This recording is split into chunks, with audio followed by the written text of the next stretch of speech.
So everything's a little bit more exciting when you've got a chubby, because now all of a sudden your 5-gallon or 23-liter batch that you're normally making will fit entirely in the fermenter. Now we came out with a fermenter a while back that people still love, and I still love to use it too. It's called the Fermenter King Junior, and it is a 20-liter pressure fermenting keg. This is very similar. It's a 30-liter pressure fermenting keg that you can use for pressure fermentation or to keep that 30-liter batch under pressure and serve. Let's check it out, the Chubby Fermenter from Keg King.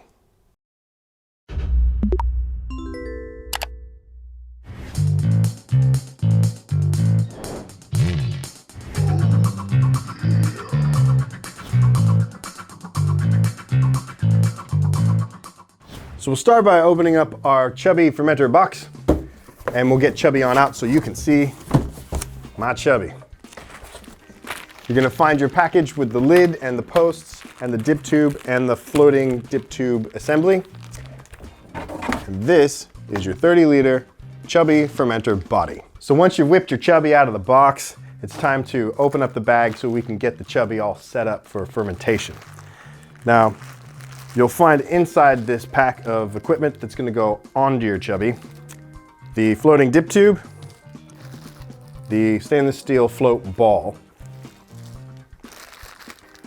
You'll have this is a gas post with a little dip tube and a spring and a poppet, and a liquid post with a dip tube and a spring and a poppet. And you'll find the cap and the cap collar. The cap should already have this red O-ring on it, which is going to seal inside the neck of the Chubby. And you'll find the PRV, which is going to sit inside the cap here. So we're going to put together the cap and the dip tube, and you'll also find one last thing in this bag as well. It's your stick-on thermometer to give you a rough idea of the temperature around the fermenter wherever you have this Chubby placed. So let's begin by putting the posts into the lid.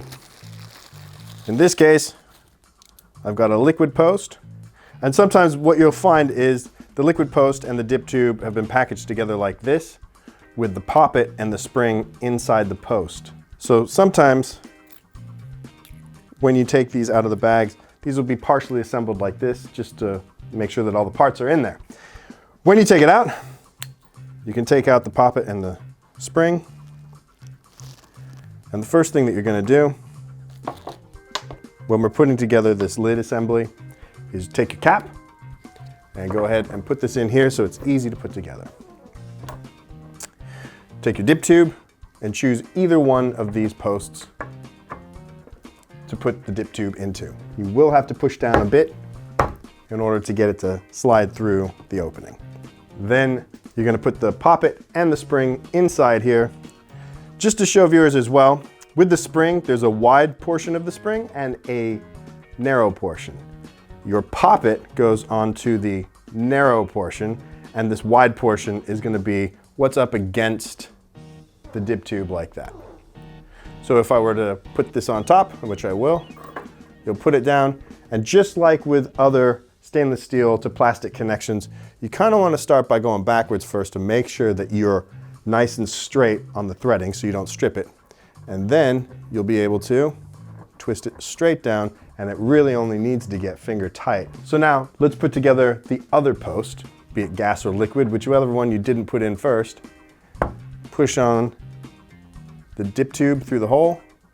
You can seat the spring like this if you want to, but you don't have to. You can actually have it inside the post just like that.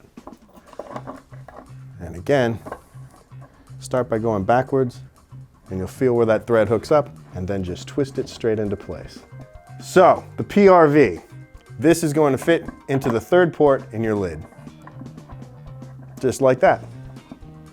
So screw this into place so it's nice and tight, sitting in the lid. Now that's the top part of the assembly of your lid. Now we're going to go ahead and put the floating dip tube into place on the liquid post. Which one's that liquid post? Well, the liquid post is the one that doesn't have the notch in it. So in this lid design with these Cornelius posts, the notch one's the gas, the other one's the liquid.